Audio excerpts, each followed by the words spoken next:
Bueno, un cordial saludo para todos los maestros, mucho gusto, mi nombre es Gilberto Ramírez, soy economista de la Pontificia Universidad Javeriana Cali, especialista en gestión integral de proyectos de la Universidad San Buenaventura.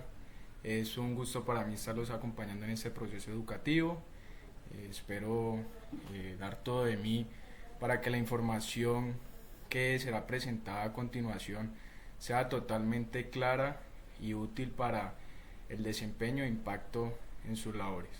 Entonces, sin más preámbulos, estamos en el módulo 3, en la parte 2, herramientas del ciudadano. Esta parte es la primera fase de formulación de proyectos. Entonces, básicamente veremos que esta presentación se compone de sus objetivos, veremos qué son los proyectos, entenderemos algunos tipos de proyectos, revisaremos también el ciclo de vida de los proyectos y más adelante miraremos algunas metodologías muy reconocidas a nivel internacional para el desarrollo de los proyectos. Bueno, ¿cuáles son los objetivos de la sesión? El objetivo general es fortalecer las competencias en formulación y gestión de proyectos de las mesas educativas y sus equipos dinamizadores del sur del Tolima, programa Educapaz. Como objetivos específicos tenemos conocer qué son los proyectos, identificar su ciclo de vida e informar sobre las diferentes metodologías para desarrollo de proyectos. Veremos entonces unas definiciones muy específicas de qué son los proyectos. Tenemos la definición de Prince2 y el PMBOK 6. Ya más adelante veremos qué se trata el Prince2 y el PMBOK, pero por ahora miremos las definiciones que nos ofrecen. Bueno, para Prince2 un proyecto es una organización temporal que se crea con el propósito de entregar uno o más productos comerciales según un business case o caso de negocio convenido entre dos partes o más. Para el PMBOK es un esfuerzo temporal que se lleva a cabo para crear un producto, servicio o resultado único. También tenemos una definición de qué son los programas. Un programa para Prince2 es una estructura de organización flexible temporal creada para coordinar, dirigir y supervisar la aplicación de un conjunto de proyectos y actividades relacionadas con el fin de obtener resultados y beneficios relacionados con objetivos estratégicos de la organización. Para el PMBOK es un grupo de proyectos relacionados, subprogramas y actividades de programas cuya gestión se realiza de manera coordinada para obtener beneficios que no se obtendrían si se gestionaran los proyectos de forma individual. La cartera y portafolio vienen siendo todos los programas y proyectos independientes que están siendo llevados a cabo por una organización, un grupo de organizaciones o una unidad organizativa. Y para el PMBOK esto se refiere a un conjunto de proyectos, programas o subconjuntos de portafolio de operaciones gestionados como un grupo con objeto de alcanzar los objetivos estratégicos. Bueno, teniendo en cuenta esas definiciones, básicamente se estructura de la siguiente forma. Tenemos un portafolio que puede ser contenido por una cantidad de n programas. Para este ejemplo, definimos como un programa 1 y un programa 2. Y a su vez, cada programa puede tener un conjunto de n proyectos. Entonces, el programa 1 puede derivar el proyecto 1.1 y el proyecto 1.2, y el programa 2 puede derivar el proyecto 2.1 y el proyecto 2.2. Para entrar un poco en contexto, teniendo en cuenta el plan de desarrollo del Tolima 2020-2023, el Tolima nos une. Uno de sus programas es En el Tolima, la educación y la cultura nos une, ¿ya? Al revisar este programa podemos encontrar unas cifras muy interesantes.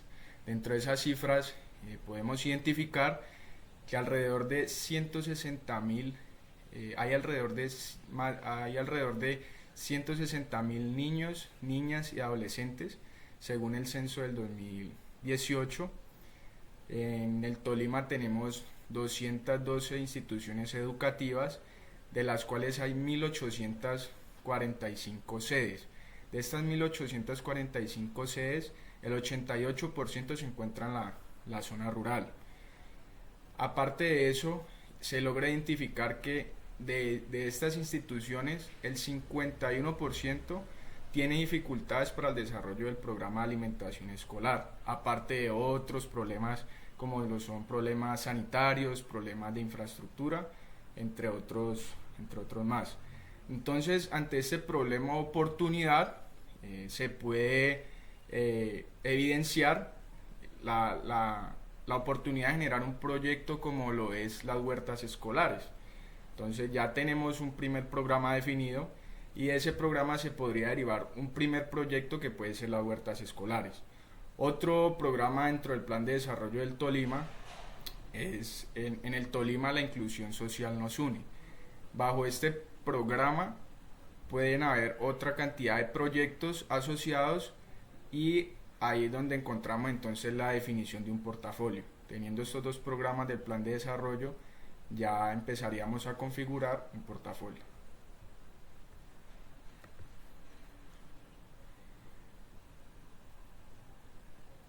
En sí, ¿cuáles son las fuentes de los proyectos? Bueno, en la fuente de los proyectos tenemos los estudios sectoriales, estudios de entorno, estudios prospectivos, los planes de desarrollo, las demandas o necesidades de las comunidades, desarrollo tecnológico o los clientes. También pueden ser planes estratégicos, tácticos, operativos, donde pues, se evidencian problemas, necesidades u oportunidades. Es importante y que no pueden y que no deben ser fuentes de los proyectos, caprichos de un jefe, modas o oportunidades maliciosas. Tengamos en cuenta que los proyectos son una oportunidad para impactar positivamente a la comunidad. ¿Qué tipos de proyectos se pueden identificar? Bueno, podemos enmarcar los proyectos teniendo como referente su incertidumbre tecnológica. Pueden haber proyectos de baja innovación tecnológica, pueden haber proyectos de alta innovación tecnológica, pueden haber proyectos de tecnologías que no existen aún, entonces se van a desarrollar. Teniendo en cuenta ese nivel podemos entonces definir el tipo de proyecto, también dependiendo del ejecutor. Entonces ahí es donde definimos si un proyecto es un proyecto público, si es un proyecto privado o si es un proyecto mixto. De acuerdo al carácter, ahí identificamos proyectos sociales, proyectos económicos y proyectos de desarrollo. Y teniendo en cuenta el tipo de inversión, podemos clasificar los proyectos como proyectos operativos, proyectos estratégicos o proyectos gerenciales. Teniendo en cuenta las definiciones anteriores, también podemos identificar entonces los tipos de proyectos de acuerdo a su nivel de riesgo. En esta gráfica tenemos una función de riesgo del proyecto. Identificamos que hay proyectos de producción, puede ser una operación de cualquier sistema. Entonces esos proyectos vienen siendo de un riesgo bajo porque normalmente las organizaciones tienen un conocimiento ya anterior de lo que son sus operaciones y buscan como de cierta forma mejorarlas. Entonces ya tienen previamente definido un alcance, ya tienen un presupuesto, es decir que entienden que cuánto les puede llegar a costar mejorar esa operación y pueden determinar el tiempo que les va a llevar a cabo. Sin embargo, a medida que vamos avanzando en la función de riesgo del proyecto, podemos encontrarnos con proyectos de construcción de cualquier sistema. Estos proyectos obviamente ya van teniendo un mayor nivel de riesgo por lo mismo, porque quizá el costo se pueda ir incrementando.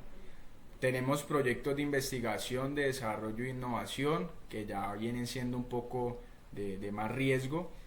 Y finalmente, cuando se van disminuyendo totalmente los grados de libertad, encontramos proyectos de investigación básica, investigación científica, que son proyectos que no tenemos un pleno conocimiento ni de su alcance, ni del costo, ni de los posibles resultados. Para darles un ejemplo, ahora con todo este tema de la pandemia, uno de esos proyectos puede ser la vacuna contra el COVID. Realmente las instituciones no conocen cuánto les puede llegar a costar el desarrollo de una vacuna, ni en cuánto tiempo pueden llegarla a desarrollar, y si realmente pueden obtener el resultado que tanto desean, que es obtener una vacuna. Entonces se pueden empezar a invertir recursos y recursos y recursos sin necesidad de tener la certeza de que se va a lograr un producto final. Entonces este tipo de proyectos son proyectos con un riesgo mucho más alto.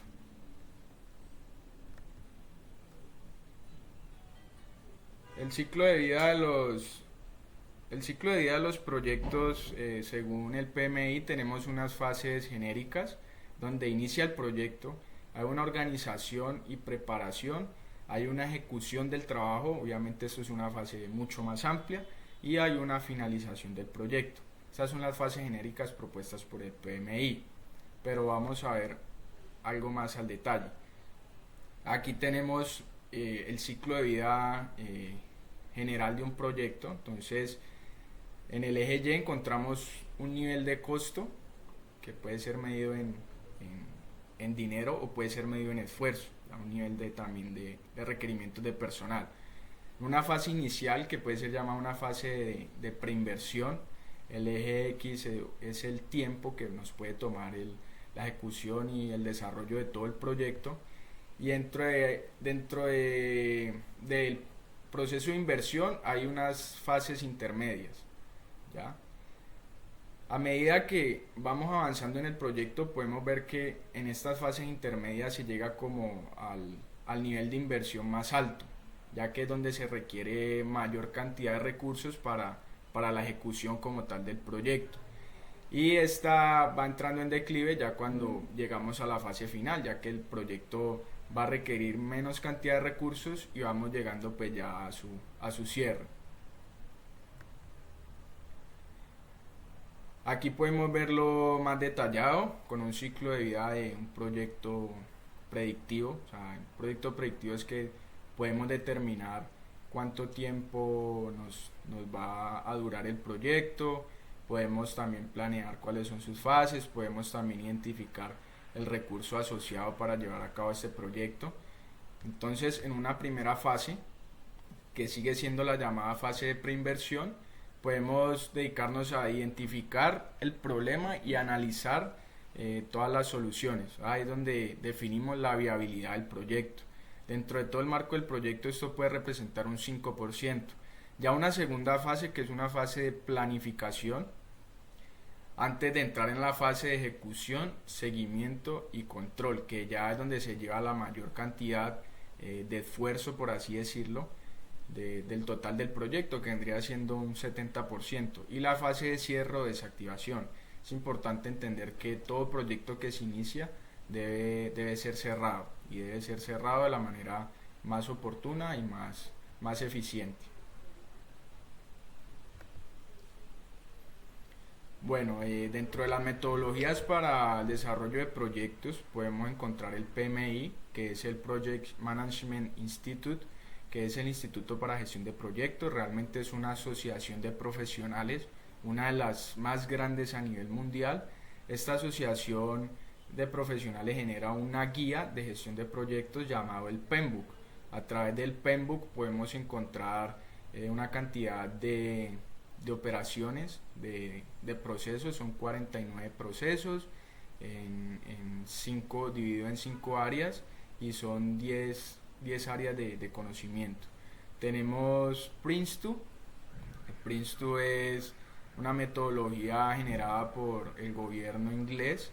Esta metodología lo que nos ofrece son 7 principios, 7 temarios y 7 procesos, algo mucho más específico para la gestión y el desarrollo de los proyectos. También identificamos la metodología SOP, que es una metodología de planificación de proyectos orientados a objetivos. Esta metodología fue propuesta por una agencia de cooperación alemana que se basa en la metodología de marco lógico. Es una metodología de marco lógico mejorada. La metodología de marco lógico es muy usada en el sector público, usada también por muchos gobiernos a nivel internacional. Esta metodología fue propuesta alrededor de los años 70 por una agencia de cooperación estadounidense llamada USAID. También es es muy bien acogida por los gobiernos. En este caso es utilizada por el gobierno colombiano, quien ahora ha generado su metodología general ajustada, basada en el marco lógico. Tenemos una metodología propia llamada MGA o metodología general ajustada. Y Lean Project es una metodología que nace en el Japón como resultado de Lean Manufacturing. Es decir, Lean Manufacturing es una metodología de manufactura donde se pretende cada vez agregar más valor al producto y reducir la cantidad de desechos. Esto fue propuesto inicialmente por un consultor en la empresa Toyota, y después se orientó al tema de los proyectos. Entonces ahora el tema de los proyectos se busca exactamente lo mismo, que es agregar cada vez más valor y eliminar desperdicios. ¿Cuáles pueden ser esos desperdicios?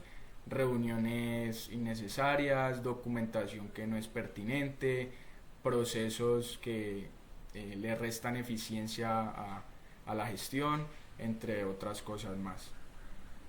En las próximas sesiones vamos a utilizar para la formulación la metodología SOP, ya que lo que es PMI y PRINCE2 no hacen como una sugerencia detallada a la hora de formular proyectos. Recordemos que para estas dos organizaciones o estas dos guías de gestión de proyectos se da inicio cuando ya se genera la aprobación del proyecto como tal. En esta etapa de preinversión, donde vamos a formular, no hay como una guía de qué es lo que se debe hacer y unas buenas prácticas para formular un proyecto, que es lo que nos brinda la metodología SOP y el marco lógico. Entonces próximamente vamos a centrarnos en esas dos metodologías. Bueno, para finalizar, aquí están nuestras referencias, y quiero hacerles pues una pregunta para que interactuemos, nos escriban ahí en el video atrás de YouTube o nos envíen el mensaje con su comentario. De acuerdo a lo visto, entonces para ustedes, ¿qué es el ciclo de vida de un proyecto? Tengan en cuenta que el ciclo de vida de un proyecto se diferencia totalmente de lo que es el ciclo de vida de un producto o servicio. Entonces esperamos sus comentarios. De antemano agradecerles por la atención prestada. Nos vemos pronto.